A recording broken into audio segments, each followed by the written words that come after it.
한국교회는 재정 말고 출석은 도대체 얼마나 하고 있는 걸까? 이제 그래야 이제 우리의 현재의 위기, 우리의 문제를 인지를 할 수가 있거든요. 네. 변화해야 됩니다. 그런데 제가 목사님들 사역을 제가 굉장히 많이 하는데, 우리가 가끔 제가 이제 이렇게 집회도 오르는데, 변화를 하려면은요, 누가 변화하느냐? 위기를 느껴야 변화가 됩니다. 잘 하셔야 됩니다. 사람은 본능적으로 변화를 싫어합니다. 그래서 나이가 들어갈수록 전부 변화를 싫어해서 보수주의자가 되는 거예요. 네, 보수주의는 뭐 태극기부터 이게 보수주의를 얘기한 게 아니고, 보수는 변화가 싫다라는 거예요. 그냥 이대로 현상을 잘 유지하면서 내가 지금 가진 게 있는데 이걸 자꾸 변화하면 잃을 가능성이 있다. 더 얻을 가능성보다. 그러니까 그냥 이대로 가자. 괜히 잘못 건드려 가지고 더 나빠질 수 있으니까 그냥 이대로 가자. 뭐 이것만으로 충분하지 않느냐라고 하는 거. 차라리 이것을 지키는 것이 더 중요하다라고 생각하는 게 보수예요. 네. 그래서 고령화가 되고 국가가 늙어가면 국가 전체가 보수주의가 되는 거예요. 네. 저 다시 한번 말씀드리지만 제가 지금 정치를 얘기하는 게 아닙니다. 정치로 보수주의자 목사님 오셨구나 이렇게 생각하시면 안 돼요. 네. 저는 정치하는 분들 정말 가슴 아파합니다. 다 문제예요 지금. 뭐 다 아시잖아요, 그죠? 국가를 위해서 뭐 그 얘기를 할 건 아니고 그런 거예요. 그래서 결국 그 어떤 문제가 있냐면 이게 변화가 안 되는 시대, 큰 변화가 일어나지 않는 시대는 상관이 없어요. 그런데 지금 세상은 엄청난 변화가 있다는 거죠. 일자리의 변화라든지 우리의 삶의 변화라든지 생활의 변화라든지 나의 생존의 문제가 큰 변화들이 오고 있어요. 그런데 이 변화가 올 때는 그 변화를 받아들여야 살아남을 수 있어요. 그런데 우리의 본능은 제가 말씀드린 거죠. 변화를 싫어하는 거예요. 한국교회도 지금 굉장히 큰 변화에 요청을 받고 있어요. 그런데 한국교회가 변화를 싫어해요. 목사님 뭐 새로운 걸 하면 목사님 그거 왜 합니까? 괜히 있는 거 잘하면 될 거 아닙니까? 있는 거 잘하는 것만으로도 굉장히 좋은 거지. 굳이 우리가 왜 판을 흔들어서 시스템을 흔들어서 뭔가 자꾸 새로운 걸 해야 됩니까? 라고 여러분이 한다는 얘기가 아니고, 여러분 마음이 아니고 인간의 본능이 그걸 얘기한다는 거예요. 제가 결론을 먼저 말씀드리면 그런 교회는 하나님이 소멸시키십니다.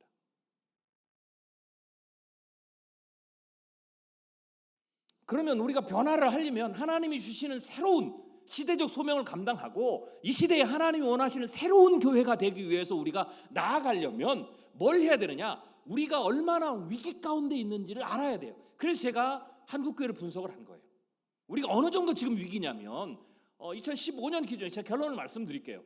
제가 분석한 바에는 한국교회 실제로 출석하는 교인 실제 출석은 뭐냐면 최소 한 달에 한 번 이상 주일 예배, 오늘 이 주일 예배에 참석하는 거예요. 4번 다 참석하는 성도가 아니고 최소 한 번이라도 참석하는 사람의 숫자는 650만밖에 안 됐어요. 2015년에. 별로 안 놀라시네요. 그런데 더 문제가 있어요. 2015년부터 코로나 직전까지, 그리고 코로나를 이으면서 더 됐는데 직전까지 코로나 초기 2021년까지의 6년간의 변화를 제가 추가 조사했는데 무슨 문제가 있냐면 2015년에도 이미 출석하는 성도의 숫자가 650만까지 줄었는데 여기서 그것을 기준으로 다시 그 6년 동안 15.4%가 감소했어요. 줄어드는 속도가 빨라졌다는 거죠. 그리고 코로나를 맞은 거예요. 그래서 코로나에서는 정확한 통계는 안 냈지만 대체적으로 보면 한국교회 코로나를 통과하면서 한국교회 전체에서 대략 15%에서 19% 요 사이에 교회가 사라졌어요. 없어졌습니다. 그래서 그걸 코로나를 제외하고도 2021년 제가 보여드린 것처럼 15.4%가 추가로 감소했는데 이걸 넣으면 2021년 기준으로 한국교회 실제 출석하는 성도는 550만. 그리고 코로나를 통과했으면 아마 500만이 무너졌을 것이다 라고 제가 추정해요. 자, 중요한 것은 이대로 가면이에요. 이대로 가면. 이대로 가면 어떻게 될 것인가? 이 문제는 평균이기 때문에 지방은 좀 더 심하다라고 보시면 돼요. 지방에서 대도시와 중소형 도시 또 군, 면 단위로 가면 더 심각합니다. 그래서 이건 뭐냐면 이대로 가면 한국 전체는 떠나서 여러분이 사는 이 지역은 어떻게 될 것인가를 생각해야 돼요. 이대로 가면 우리의 자녀들이, 내 자녀들이 사는 시대, 그들이 내 나이가 됐을 때, 우리 나이가 됐을 때에 이 지역, 우리 교회는 어떻게 될 것인가? 우리 자녀들은 어떤 모습으로 살 것인가가 중요해요. 그래서 제가 그걸 예측을 해봤어요. 많은 사람들이 한국 사회가 쭉 가면 이슬람 외국인 노동자가 많이 들어와서 거기에 이슬람 종교인들이 굉장히 많이 들어옵니다. 왜 많이 들어오냐면 우리나라는 죄송한 얘기지만 기독교 국가에서 외국인 노동자가 오지 않아요. 왜냐? 기독교 국가는 주로 아프리카 쪽하고 지금 떠오르는 그리고 선진국이거든요. 아프리카 쪽에서는 아직도 많이 들어오지 않고 선진국은 우리나라에 오질 않아요. 그래서 우리는 어느 국가에서 오냐면 주로 이슬람, 불교 이쪽 국가에서 와요. 그래서 외국인 노동자가 막 들어오면 이슬람이라든지 특별히 이슬람이라든지 이런 종교인들이 굉장히 많이 들어오기 때문에 그들이 한국에 모스크를 세우고 모임을 하고 이렇게 되는 거죠. 우리가 지금 한국은 이슬람과 전혀 별개인 종교상 우리는 기독교, 천주교, 불교, 유교 뭐 이런 정도만 생각했는데 이슬람은 한국 사회에서 굉장히 생소한 종교거든요.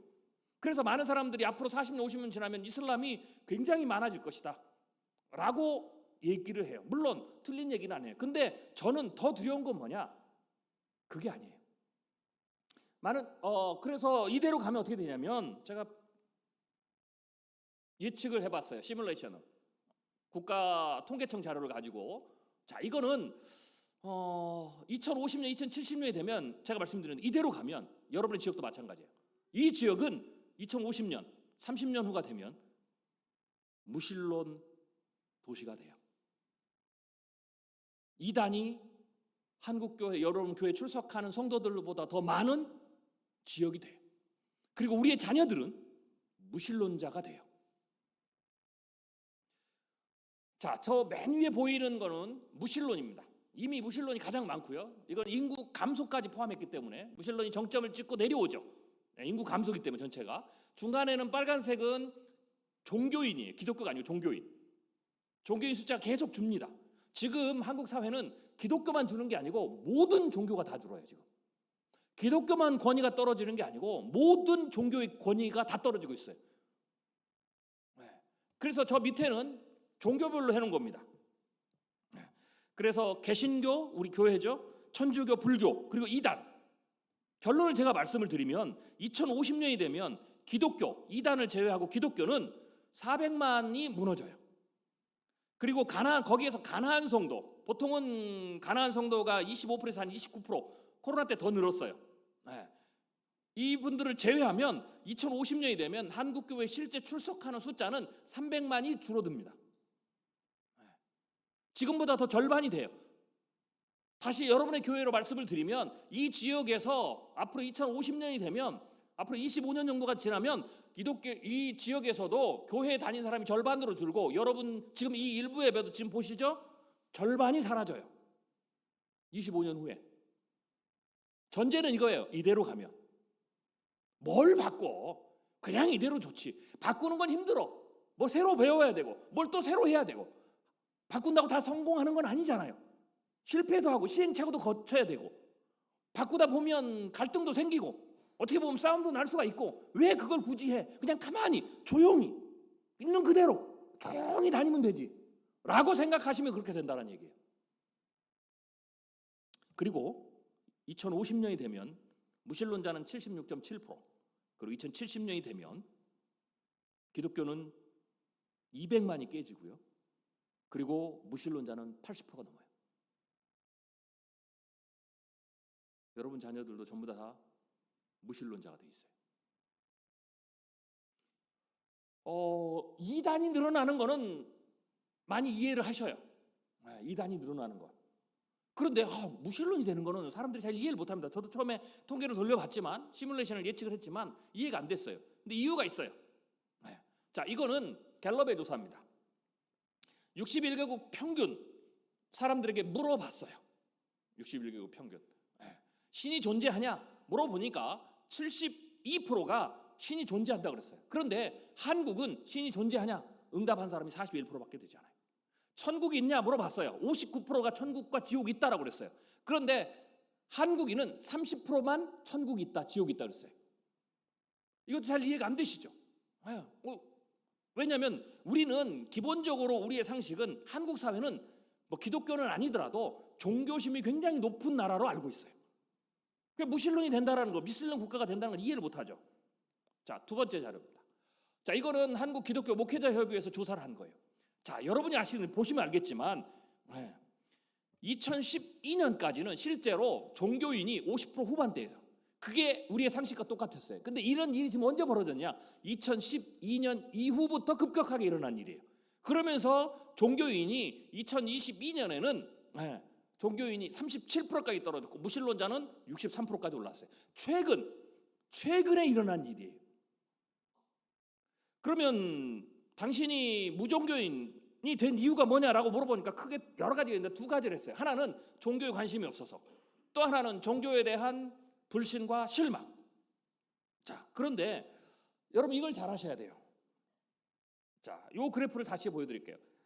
천국이 있다, 지옥이 있다, 종교 있다, 뭐 이런 얘기, 퍼센테이지 얘기. 저 퍼센테이지 자체도 충격적이지만 저 퍼센테이지는 통계 함정이 있어요. 통계 함정은 뭐냐면 0세부터 100세까지 살아있는 사람 전체에게 물어보는 거예요. 자, 예를 이런 거죠. 제가 아주 오래전이지만 한때 이제 새로 국회의원이 뽑히면 총선이 되고 나면 여러 조사들을 하잖아요. 그래서 그 조사들 중에 하나가 이번 국회의회의 국회의원들은 평균 재산이 얼마가 있느냐라는 걸 조사를 해요. 그런데 어느 회기 때 제가 깜짝 놀랐어요. 그 회기 때 국회의원들의 평균 재산이 수백억인 거예요. 와, 그래서 별로 안 놀라시네요. 뭐 그 정도 돈은 나도 본다 뭐 이런 것처럼. 수백억인 거예요. 그래서 야, 무슨 국회의원들 이렇게 돈이 많아? 라고 했더니 찾아보니까 한 두 분이 재벌이에요. 그 두 명이 재산이 조 단위예요. 그러니까 그걸 통계를 평균을 내니까 어떻게 돼요? 수백억이 된 거죠. 이게 평균의 함정이에요. 여기에도 평균의 함정이 있어요. 그게 뭐냐? 한국 교회는 50세를 전후로 나누면 50세 이후가 종교심이 높아요. 왜냐? 그 50대가 6.25 사변 전후로 태어난 세대들이에요. 그래서 한국 교회도 그때가 가장 큰 부흥이었고 그때가 종교심이 많았죠. 그분들이 쭉 가면서 그분들의 움직임에 따라서 주일학교가 부흥하고 청소년 부흥기가 나오고 청년 부흥기가 나오고 장년 부흥기가 나온 거예요. 근데 이분들이 이제 50, 60이 된 거예요.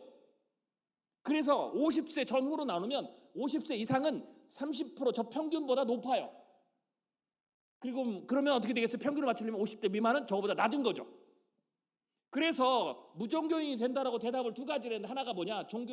나는 종교에 대한 불신과 실망 때문에 라고 해서 나는 무종교인이 됐다, 교회를 떠났다 라고 하는 사람들은 주로 50세 이상이 아니에요.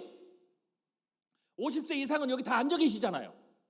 이분들은요, 교회가 치열하게 싸워도 내가 이 교회를 안 다니지 다른 교회를 가요. 아시겠어요? 그리고 심지어는요, 50세 이상이 되면 저도 50이 넘어보니까 저도 이래봬도 어르신들 오늘 많은데 그래서 제가 이래봬도 이렇게 생겼어도 제가 꽤 좀 살았어요. 50세 이상이 되다 보니까 무슨 생각이 드냐면 인생을 오래 살았잖아요.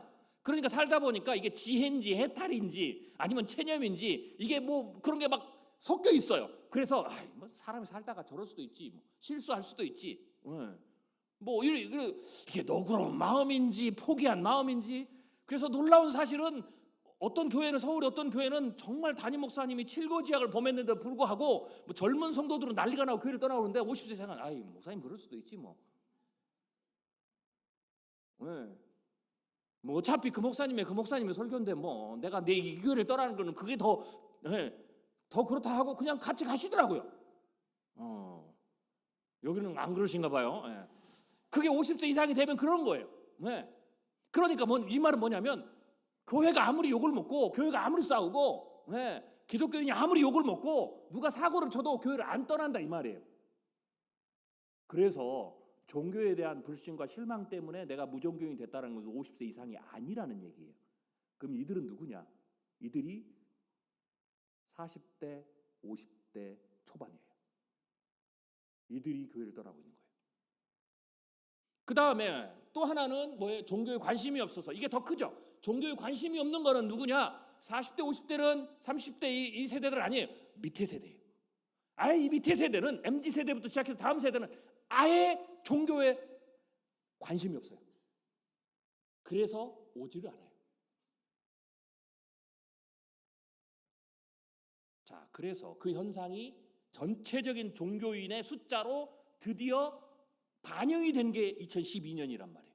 그러면서 그 사람들이 점점점 어떻게 돼요? 주세대로 올라오니까 그 그룹이 점점점 커지니까 어떻게 돼요?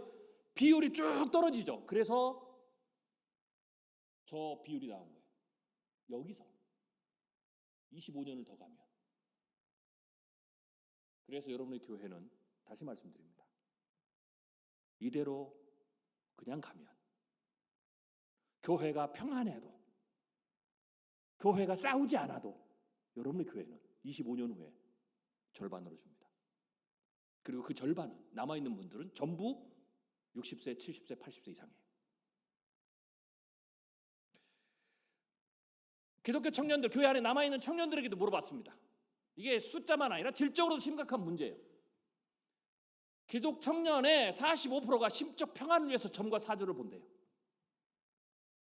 별로 충격을 안 받으시네요. 원래 종교가 타락하고 기독교가 무너지고 할 때는 이 이방신, 점, 우상숭배 이게 어떻게 되는 줄 아세요? 문화로 들어와요. 이건 문화적인 행위지 내가 저런다고 해서 우상숭배가 아니라고 사람들이 오는 거예요. 그래서 그냥 가는 거예요. 오케이, 거기까지는 이해를 해요. 좋아, 문화니까, 엔터테인이니까. 네. 그런데 왜 가냐가 더 중요한 거예요. 저는 충격을 받은 게 왜 가냐? 심적 평안을 위해서.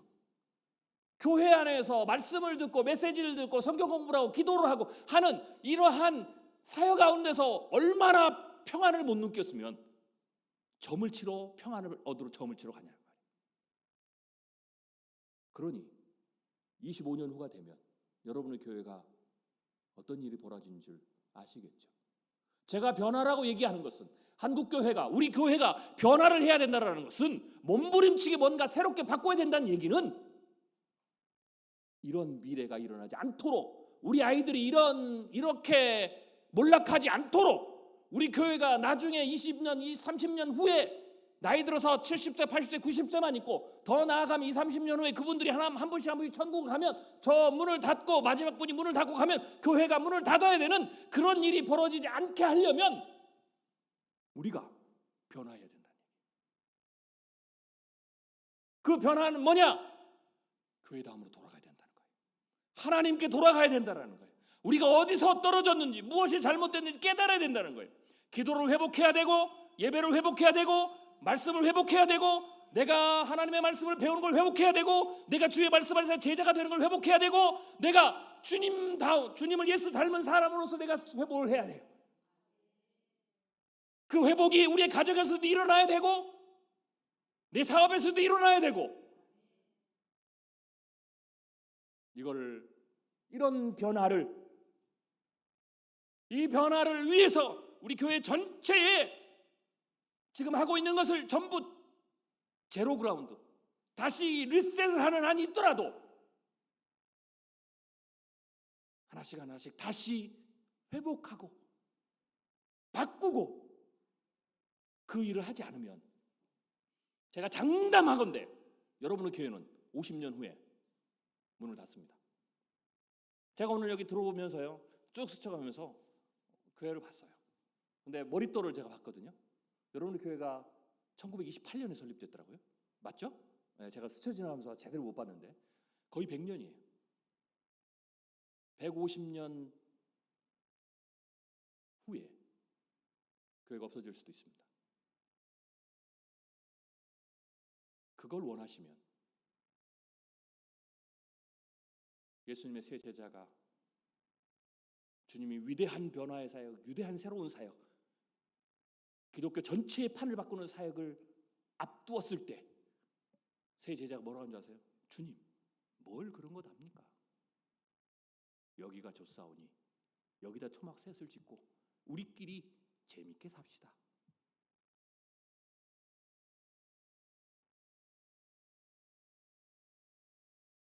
지금 여기가 좋으십니까? 지금 이대로가 좋으십니까? 주님 여기가 좋사오니 주님 뭘 더 합니까? 뭐 이걸로만으로 충분한데요 라고 여러분들의 마음속에 있으시면 심각합니다. 그 전에 심각한 위기가 올 겁니다. 그 전에 가장 먼저 오는 게 사역의 멈춤, 그리고 헌금의 기근, 재정의 고갈. 2050년 이대로 가만히 가면 노령화만 되는 것이 아니라 헌금이 3분의 1로 줄 겁니다. 네. 자, 이거는 제가 여러 가지를 가지고 제가 설명을 드리는데 그냥 간단한 거예요. 인구, 그러니까 교회 재정 헌금 어떻게 됩니까? 성도가 늘면 헌금이 느는 거고, 성도가 줄면 헌금이 주는 거고, 그렇죠? 그래서 성도의 숫자와 재정은 연결돼 있어요. 또 하나는 여러분들이 돈을 많이 벌면, 그렇죠? 내가 월급을 많이 받고 사업이 잘 돼서 돈을 많이 벌면 헌금이 느는 거고, 여러분의 월급도 줄고 수입이 줄면 헌금이 줄겠죠. 그 두 가지를 가지고 계산하면 가장 간단합니다. 그게 이 표예요. 회색표는 2015년 기준 한국교회의 연령별 숫자예요. 그리고 파란색은 2050년이 되면 한국교회 연령별 숫자입니다. 그리고 제가 박스를 3개 쳐놨어요. 이 박스 3개는 뭐냐면 재정의 능력이에요. 첫 번째 박스 친 그룹은 25세에서 54세까지예요. 우리가 이거를 사회에서 뭐라고 그러냐, 생산 가능 연령 인구라고 그래요. 즉 내가 사회 나가서 어쩌든지 간에 가장 돈을 많이 버는 시기. 네. 그 세대가 교회에서도 헌금의 주 세대예요. 청장년 세대. 이 세대는 2050년이 되면 2015년 대비 60%가 줄어요. 두 번째 박스는 제1 은퇴자라고 그랬어요. 제가 미래학자로서 뭐라고 그러냐면 100세 120세 살기 때문에 이제는 제1 은퇴, 제2 은퇴를 나눠야 돼요. 왜 제1 은퇴냐? 제1 은퇴는 사회에서는 평균 49세, 공무원은 65세, 법적으로 혹은 사회적 통념상 은퇴를 하잖아요. 그래서 제1 은퇴예요. 근데 그 은퇴가 예전의 은퇴와 달라요. 은퇴하고 노를 쉬고 이게 아니라 다시 일을 해야 돼. 네. 그래서 그냥 주 직장에서 가장 많이 버는 데서 떨어졌지 다시 일을 해야 돼요. 그 일을 얼마나 해야 되느냐? 10년, 15년을 해야 돼요. 그래서 그 은퇴도 아니고, 네. 그렇다고 풀타면 어떻게 보면 반퇴 뭐 이런 것 같긴 한데, 그걸 제2 은퇴라고 그랬어요. 그래서 이분들은 다시 돌아가서 일을 해요. 그래서 아주 운이 좋은 분은 내가 은퇴하기 직전에 받았던 급여의 50%를 받아요. 정말 행운아예요. 대부분 3분의 1을 받아요. 그럼 어떻게 되겠어요? 헌금이 3분의 1로 줄죠. 간단한 겁니다, 계산을. 그 숫자가 2050년이 되면 15년 되면 22%가 증가해요. 저 숫자는. 헌금을 3분의 1로 줄이는 숫자는 22%가 증가하고, 그 다음에 은퇴 2가 있는데 이분들은 진짜 이제는 더 이상 할 데가 없어요. 그래서 이분들은 국민연금, 기초노령연금 이런 걸 가지고 자녀들이 주는 용돈으로 살아야 돼요. 일을 하나도 못해요. 일을 하나도 안 하고 수입이 없기 때문에 11조는 전혀 못 내요. 그리고 어떻게 돼요? 내가 그 받은 돈으로 먹고 살기가 빠듯해요. 그래서 헌금을 어떻게 되느냐? 액면가 지폐 단위에서 가장 작은 단위로 헌금을 내요. 그게 that's it, 끝. 그 세대는 2015년 대비 2050년이 되면 370%가 증가해요. 그래서 이걸 토탈 썸을 내면 어떻게 되냐? 간단한 말이 2015년 대비 2050년이 되면 헌금이 3분의 1로 준다. 헌금이 3분의 1로 주면 어떻게 될까요? 간단해요. 교육자 3분 계시죠? 2분 내보내야 됩니다. 제가 쉽게 계산해 드릴게요. 2분 나가면 어떻게 될까 아세요? 그 분들이 맡고 계신 모든 사역은 올 수도. 더 큰 문제가 있어요. 담임 목사님들이 20년, 25년 하시다가 은퇴하시잖아요. 흥미로운 조사를 했는데요. 직업들 중에서 가장 평균 수명이 긴 직업이 어디냐, 뭐냐 조사를 했는데요. 네, 놀라운 사실은 성직자가 탑3에 들어요. 그래서 담임 목사님들이, 은퇴하신 목사님들이 100세는 무조건 사십니다. 할렐루야. 네, 다음번 우리 목사님 후임으로 오신 목사님은 120세를 사실 거예요. 그러면 여러분 20년마다 은퇴하실 때마다 담임 목사님 사례를 드려야 되죠. 그래서 한국교회가 2050년이 되면 어떻게 되느냐? 모든 교회들이 3분의 담임 목사님을 모셔야 됩니다. 현직에 계신 담임 목사님, 금방 은퇴하신 원로 목사님, 이전에 은퇴하셨는데 아직도 살아계시는 원로 목사님. 그 3분을 모셔야 되는데 헌금은 3분의 1로 줄어요. 그래서 어떻게 돼요? 부교육자는 다 내보내야 되고 모든 사역은 올수도비고 여러분 주일학교도 다 올수도비고 청년부도 다 올수도비고 모든 구역도 다 올수도비고 세 분의 목사님을 섬길 수 없기 때문에 두 분의 목사님은 어떻게 돼요? 은퇴 사례비를 못 드립니다.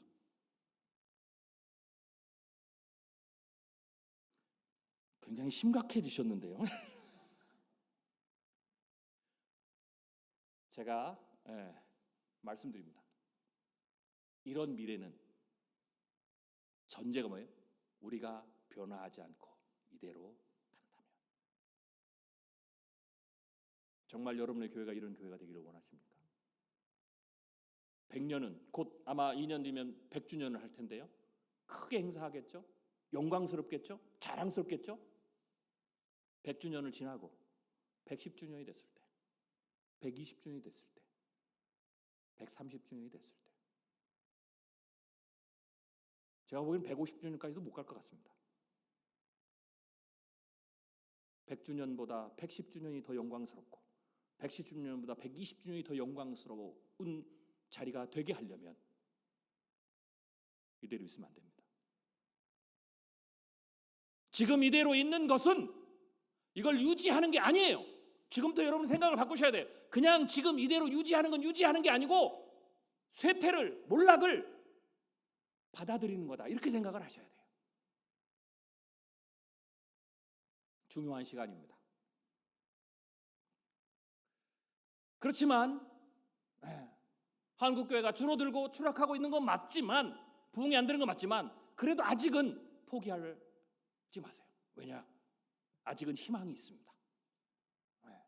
자, 이거는 1985년, 2015년까지의 기독교 연령별 인구 변화를 제가 분석하는 거예요.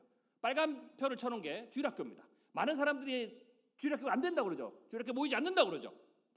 그래요. 맞아요. 절대적인 숫자는 출산율이 줄어들었기 때문에 절대적인 숫자는 줄었어요. 그걸 얘기한 거예요. 자, 그런데 또 하나는, 이거는 또 다른 그래프입니다.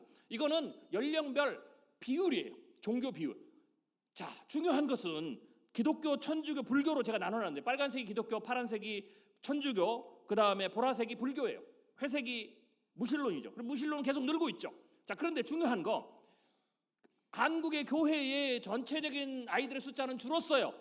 왜? 전체가 다 출산율이 줄었으니까, 절대적인 숫자는. 근데 중요한 것은 다른 천주교나 불교는 숫자도 줄고 동시에 복음화율, 비율도 줄었어요. 그런데 한국 교회는 아직 비율이 안 줄었다는 거. 그래서 추락하는 건 맞고 쇠퇴하는 건 맞고 숫자가 줄어드는 건 맞지만 아직은 희망이 있다는 거예요. 자, 또 다른 그래프입니다. 이거는 2005년, 2015년인데요. 더 놀라운 사실은 절대적인 숫자는 줄었는데 그 비율은 유지했는데 비율이, 중요한 것, 비율이 늘었다라는 거예요. 제가 밑에 표를 더 했는데요. 빨간색을 하나 더 쳐놨어요. 저건 뭐냐? 저 그룹은 55세부터 75세까지 한국교회 앞으로 가장 중요한 세대예요. 이 세대는 그 이유도 그렇지만 이 세대는 늘기 시작했어요. 자, 중요한 거, 밑에 세대는 복음화율이 늘어서 버틴다는 거고 위에 세대가 복음화율이 늘은 것은 굉장히 중요해요. 이건 뭐냐면 위에 세대는 숫자가 준 게 아니에요. 50세 이상은 숫자가 준 게 아니고 숫자가 있는데 복음화율이 늘었다는 거. 즉 한국교회가 우리가 전도를 하는 것부터 시작해서 모든 사역의 전략을 어떻게 바꾸느냐에 따라서 앞으로도 여전히 양쪽으로도 부흥할 수 있다는 거예요. 사람이 50세가 넘어가면 종교심이 늘어납니다. 그래서 내가 예수를 안 믿었어도 내가 기독교를 믿게 돼요. 어떤 교회 가서 제가 이 세미나를 했더니, 목사님들한테 했더니, 어떤 교회가 이제 담임 목사님이 저한테 얘기를 하신 거예요. 어떤 한 분이. 그래서 여기에 희망을 얻어가지고 50세 이상이 이제 전도되더라. 그래가 이 희망을 얻어서 우리 교회는 이제 그쪽으로 이제 부흥을 해야 되겠다라고 가서 이제 성도들한테 얘기를 했다는 거예요. 그래가지고는 목사님이 얘기를 했는데 저한테 와가지고 낙심이 돼서 왔어요. 반란이 일어났대요. 반란, 싸운 건 아니고 막 반발이. 아니 목사님, 좋은데 그러면 우리 교회를 그러면 노인들로 가득 채우자는 얘기입니까? 여러분도 그렇게 생각하십니까?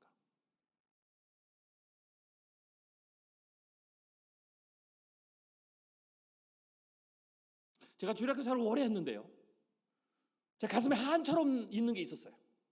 그게 뭐냐? 지금은 좀 나아요. 지금은 주일학교 아이들 한 명이라도 오면 얼마나 난리가 납니까? 그죠? 예, 지금은 아이 하나를 곱하기 2로 쳐요. 와, 뭐 이런 거. 그런데요, 예전에 주일학교가 넘쳤을 때는 아이를요 0.5로 쳤어요. 주일학교는 맨 돈만 들어가고 나오는 건 하나도 없고, 예? 재정 들어가는 헌금은 10분의 1도 안 나오고, 예.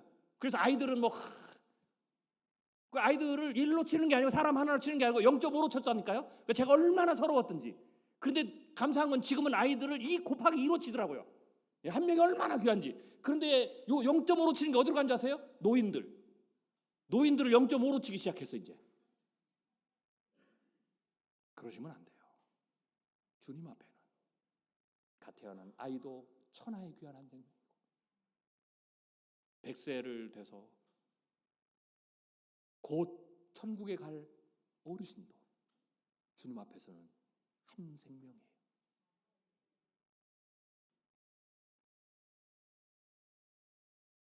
한국교회가 제가 교회당으로 돌아가야 된다고 그랬죠. 교회당으로 돌아가세요. 교회당으로 돌아가는 것은 어린아이든 장년이든 노년이든 상관없이 우리가 모두 다 주님 앞에 돌아와야 되고 주의 백성이며 구원받아야 할 백성이고 우리가 끊임없이 전도해서 이 자리에 오게 해야 될, 초청해야 될 귀한 생명이라는 것. 우리 교회가 장년이 많이 나와서 아이들이 많이 부흥하고 그래야 우리가 이익이 되고 젊어지고 이런 생각이 아니라 이 생각 자체가 틀린 거예요.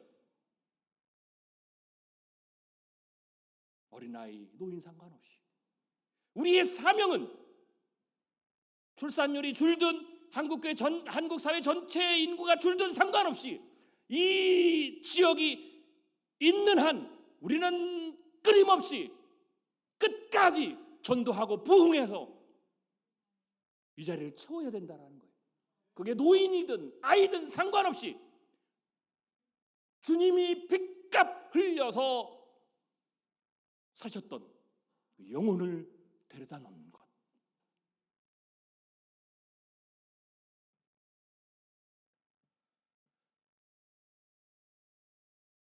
우리가 지금 중요한 시간인 이유는 첫 번째가 아직 우리에게 희망이 남아있기 때문이고 두 번째로 우리가 중요한 이유는 하나님이 한국교회를 포기하지 않으셨기 때문이에요.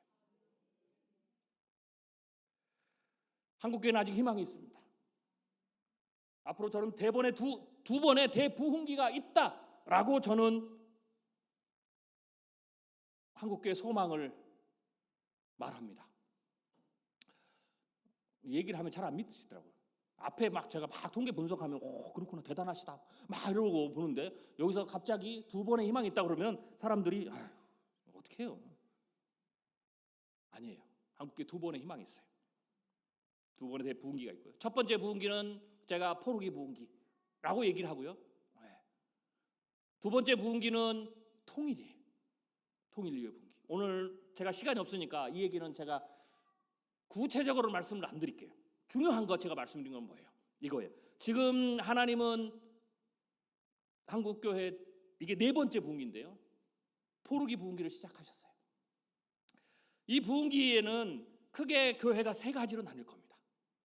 첫 번째는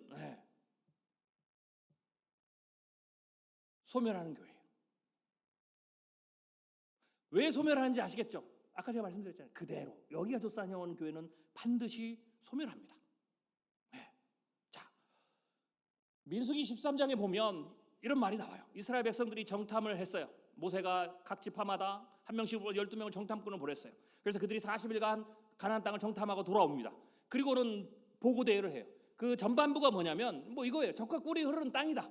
그래서 거기에 얼마나 젖과 꿀이 흐르는 땅이고 좋은 땅인지를 알려주기 위해서 포도송이를 두 사람이 장대에다 메고 옵니다. 제가 처음에는 아무리 내가 그래도 이건 좀 아닌 것 같다. 어떻게 포도송이를 이제 요새 거봉 나오잖아요. 거봉 사 드셔보셨나요? 요만 하거든요. 요거를 장대에 메고 왔다고 생각해 보세요. 이게 코미디지. 근데요, 제가 그래서 이상해서 찾아봤어요. 제가 찾은 거예요. 저 포도가 한 송이에 7kg짜리입니다. 지금 이스라엘에서 재배되고 있는 거예요. 저거 한 두 송이 매면 장대에 메고 와야 되겠죠? 그만큼 젖과 꿀이 흐르는 땅이었어요. 그래서 백성들이 환호를 했어요. 와! 그런데 문제는 여기서 끝났으면 되는데 두 번째 문제 있어요. 두 번째 뭐라고 그랬냐면 이 정탐꾼들이 10명의 정탐꾼들이 좋긴 좋은데 예. 그 땅을 악평하기 시작했어요. 이유는 간단해요. 거기 들어가 보니까 이 사람들이 적과 꿀을 흐르는 땅이니까 얼마나 강하냐라는 거죠. 군대도 세고 철병계가 있고 막 우리들하고는 뭐 이렇게 몸도 다른 거죠. 예. 제가 이래봬도 한국 제가 50대 남자의 제가 평균 키거든요. 제가 1m 75. 할렐루야. 예, 별로 잘 안 보시네요. 제가 평균 키예요. 예, 그런데 제가 이제 이래봬도 애가 넷이거든요. 더 충격적인 사실은 아들만 넷인데 아들 둘을 낳고 주님 앞에 열심히 기도하고 딸 하나 달라고 아빠의 로망이잖아요. 그랬더니 주님이 예따 하고 아들 쌍둥이를 주시는 바람에 제가 아들이 넷이 됐어요. 그런데요, 우리 아이들이 큰애는 안타깝게도 저희 아내가 하체가 길거든요. 저희 아내를 닮은 게 아니라 저를 닮아서 하체가 좀 짧아요. 그래서 우리 큰애는 저보다 1cm가 커요. 좀 안타깝죠. 근데 나머지 둘째, 셋째, 넷째는 전부 다 180이 넘어요. 다 커요. 시기하는 눈으로 보시는데 왜 크냐? 저 때보다 잘 먹었으니까. 그래요. 그러니까 가나안 땅에 있는 사람들은 이 몸이 이스라엘 사람보다 더 큰 거예요. 거기다가 무기도 강력하죠. 이스라엘 백성들이 애굽에 나올 때 무슨 무기를 채워 나왔겠어요? 그들이 가지고 있는 작대기. 그런데 그들이 이 가나안 땅을 하나님 약속의 땅을 줬는데 그걸 빼가려면 어떻게 돼요? 가지려면 전쟁을 해서 이겨야 돼요. 쫓아내야 돼요. 다 죽여야 돼요. 그런데 전쟁을 막상 하려고 보니까 어떻게 돼요? 자기네들이 다 죽게 생겼다라는 거예요. 그래서 그 얘기를 한 거예요. 우리가 보기에 스스로 메뚜기 같더라. 그래서 이 말을 하니까 온 회중이 소리를 높여 밤새도록 통곡했어요. 밤새도록 통곡하고 어떤 일이 벌어졌냐면 그 다음 날 아침에 일어나서 모세를 죽이고 우리가 새로운 장관을 새로운 리더를 세워서 우리가 애굽으로 돌아가자. 차라리 돌아가면 우리가 죽지는 않고 밥 세 끼는 먹을 거다.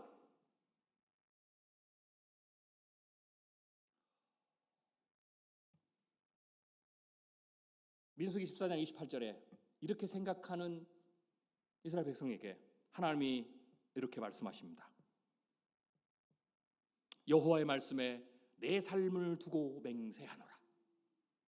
너희 말이 내 귀에 들린 대로 내가 너희에게 행하리니 나 여호와가 말하였거니와 모여 나를 거역하는 이 악한 온 회중에게 내가 반드시 같이 행하리니 그들이 이 광야에서 소멸되어 거기서 죽으리라. 제4회 부흥기의 첫 번째 교회는 소멸되는 교회예요. 많은 분들 어떤 분들이 묻습니다. 목사님 어떻게 교회가 망한다, 교회가 어떻게 소멸된다, 없어진다고 말할 수 있습니까? 제 말이 아니에요. 하나님의 말씀이에요. 내가 이 백성을 모두 여호수아 갈렙을 제거하고 이 모든 200만의 백성을 내가 광야 40년 동안 완전히 소멸시켜버릴 거다. 내가 약속한 그 땅에 못 들어가게 하겠다 그랬어요. 왜? 너희 말이 내 귀에 들린 대로. 부흥이 안 된다고 생각하십니까? 변화가 안 된다고 생각하십니까? 상관없어요. 여러분의 선택이에요. 근데 중요한 건 꼭 아셔요. 여러분이 마음속에 그것을 생각을 품어도 그걸 입 밖에 내면 하나님이 다 들으십니다. 그리고 하나님이 이렇게 말씀하십니다. 너희 말이 내 귀에 들린 대로 내가 너희에게 너희 교회에 행하리라.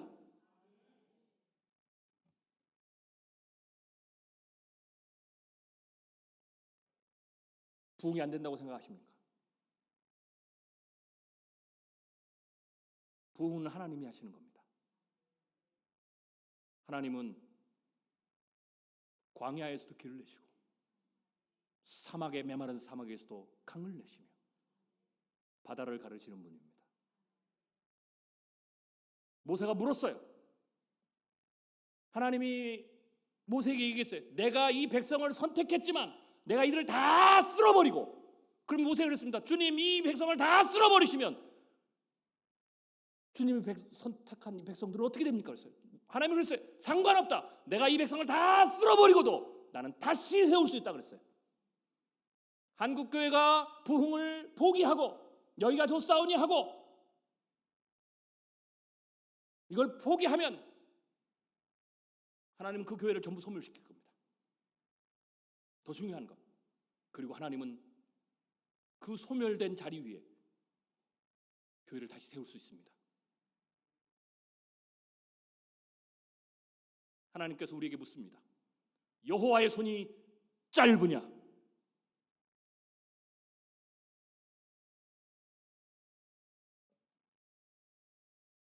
소멸하는 교회 내부에서는 일어나는 일들이 있습니다. 세 가지가 있는데, 첫 번째, 우리를 떠나셔서 그래요. 예배를 안 와요. 하나님 뭐가 필요합니까? 내가 이렇게 오래 살아봤는데, 오래 신앙생활했는데 하나님 믿어도 별거 없습니다.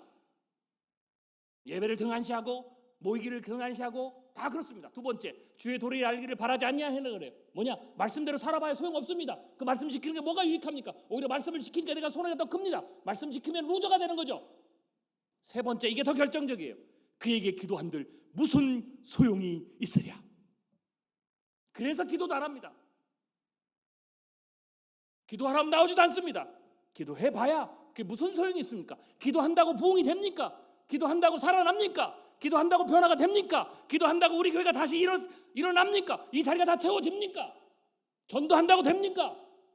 그래요. 여러분, 틀린 건 아니에요. 요새 사람들은 과거와 달라서 오라고 해서 오지 않습니다. 합리적이에요. 여러분 계산이 맞아 틀렸다는 게 아니에요. 여러분 판단이 틀렸다는 게 아니에요.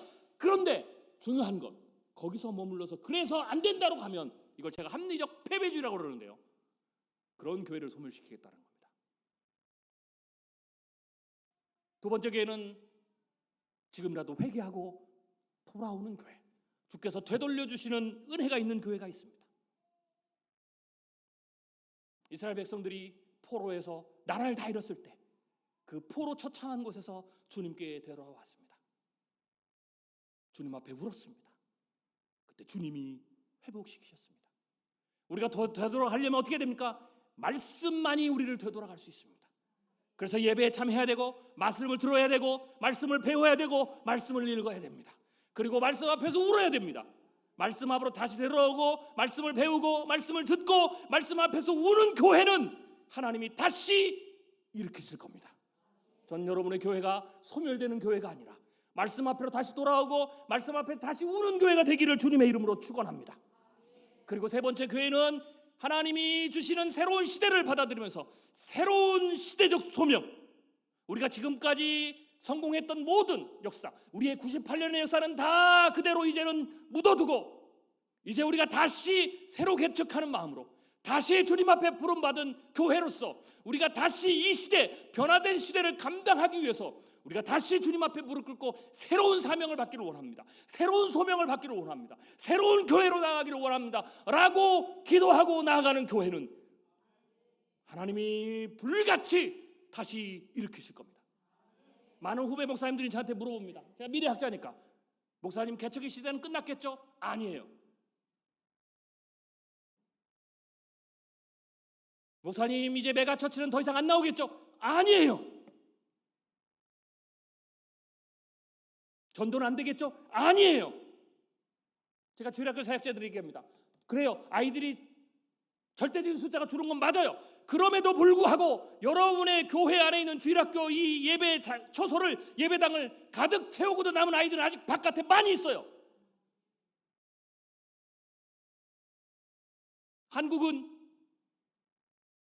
한국이란 나라가 세워진 5,000년 역사에 인구가 지금 가장 많습니다. 전도할 사람이 없다고요.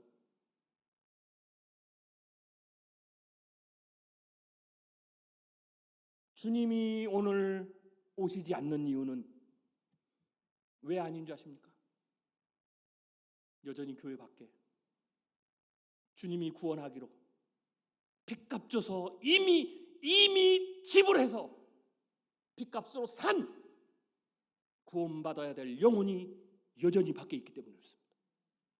우리는 포기하고, 우리는 그만두고, 우리는 여기가 좋사오니라고 하고 있는 동안에 주님은 교회 밖에서 여전히 그 아이들을 위해서, 그 젊은이를 위해서, 그 중년들을 위해서, 죽음을 앞두고 있는 그 노인들을 위해서, 아직 구원받지 못한 자를 위해서 주님은 울고 계십니다. 제가 왜 한국교회 다시 부흥이 있는다고 얘기한 줄 아십니까? 제가 계시를 받아서요? 아니에요. 하나님의 약속에, 말씀 때문에 그래요. 우리는 교회를 포기했지만, 우리는 한국교회 부흥을 포기했지만 주님은 한국교회를 포기하지 않으셨기 때문입니다. 그래서 저는 주님이 포기하지 않으셨기 때문에 여전히 한국교회는 다시 부흥할 수 있다, 다시 회복될 수 있다, 다시 전도해서 채울 수 있다라는 거죠.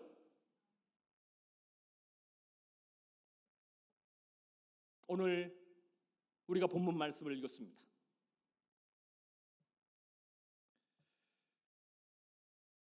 고린도전서 오늘 이 말씀에 주님께서 우리에게 말씀하시는 게 있습니다. 그러면 어떻게 하면 소멸되지 않고 어떻게 하면 다시 회복하고 하나님께 쓰임받는 교회가 되느냐? 하나님이 우리에게 원하시는 게 딱 하나 있습니다. 그게 뭐냐? 충성입니다. 어떤 교회가 그러면은 어떤 교회에서 그런 일이 일어나느냐?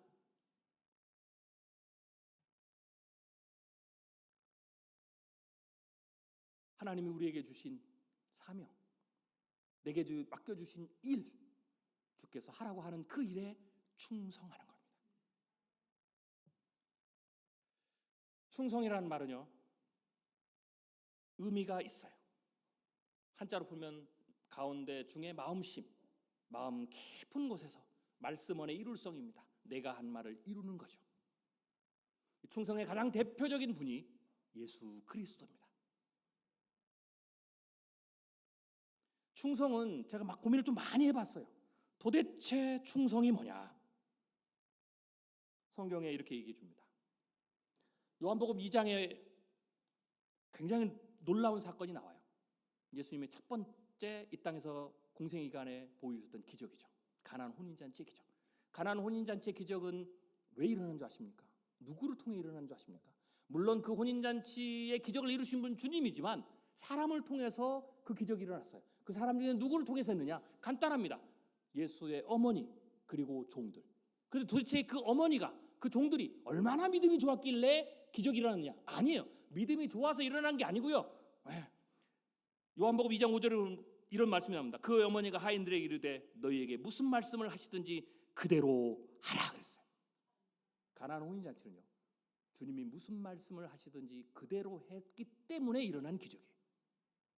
성경을 여러분들이 오늘 돌아가서 읽어보십시오. 제가 오늘 시간이 없어서 설교를 마칠 시간이 다 돼서 굳이 다 설명 안 되지만 성경에 일어난 모든 기적은 하나도 빠짐없이 다 이거예요. 원리가 너희에게 무슨 말씀을 하시든지 하나님이 무슨 말씀을 하시든지 그대로 했을 때 일어난 겁니다.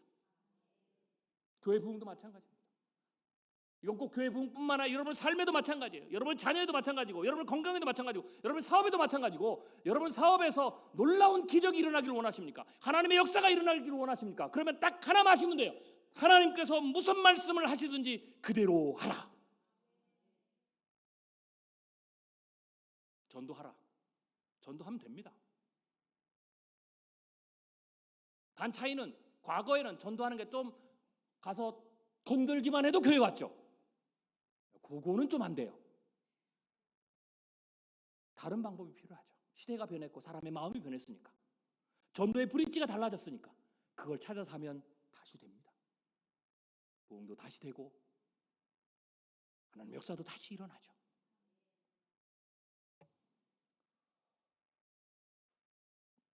제가 마지막으로 한 가지만 더 말씀을 드리겠습니다.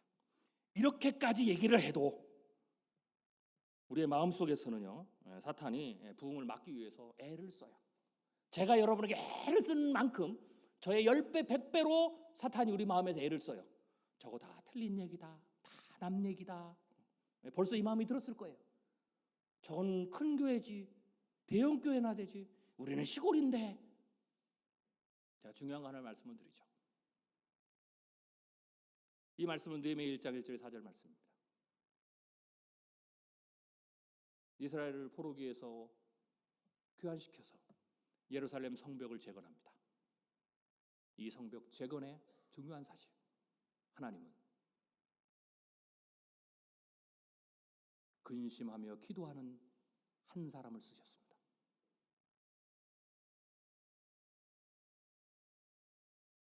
여러분의 교회 부흥은 군대가 이루는 게 아닙니다. 오늘 이 짧은 여러분이 저를 앞으로 또다시 볼 일은 없을 것 같은데요. 짧은 메시지 가운데 단 한 사람이라도 이걸 듣고 마음에 근심하고 우리 교회 미래를 듣고 근심하고 주님 앞에 기도하는 사람이 있으면 주님은 그 사람을 통해서 놀라운 일을 시작하십니다.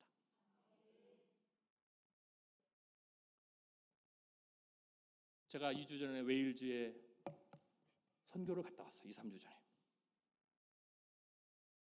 제가 그래서 놀라운 사실을 선교사님 통해서 그 웨일즈의 부흥의 역사를 통해서 들었습니다. 웨일즈에서 부흥이 일어나서 단 2년 만에 영국 전역을 휩쓸었습니다. 그 부흥의 불길이 미국을 갔고 그 불길이 다시 한국에 와서 1907년 평양 대부흥을 일으켰습니다. 그래서 한국의 대부흥의 역사는 웨일즈의 부흥의 역사와 굉장히 중요하게 연결되어 있습니다. 놀라운 사실은 그 웨일즈, 그 놀라운 전 세계 부흥을 일으키는 그 놀라운 역사를 웨일즈에서 어디서 시작했느냐? 웨일즈 중에서도 가장 낙후된 탄광도시, 그 안에서 단 2명의 청년, 한 명은 여자 청년, 한 명은 남자 청년, 그들이 하나님 앞에 회개하고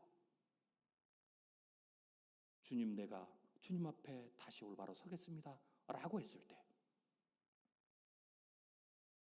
대도시가 아니에요, 런던이 아니에요, 유명한 교회가 아니에요, 부자가 아니에요, 성공한 사람이 아니에요. 그 놀라운 전 세계를 휩쓸고 한국의 대부흥의 불길을 일으킨 그 시작이 됐던 웨일즈의 그 부흥은 영국에서도 가장 낙후된 지역, 가장 소외된 지역, 그곳에서도 가장 소외된 도시, 작은 도시, 그 중에서도 가장 직업적으로 하층에 있는 탄광 광부들, 그 가운데서도 2명의 청년, 거기서 시작됐습니다.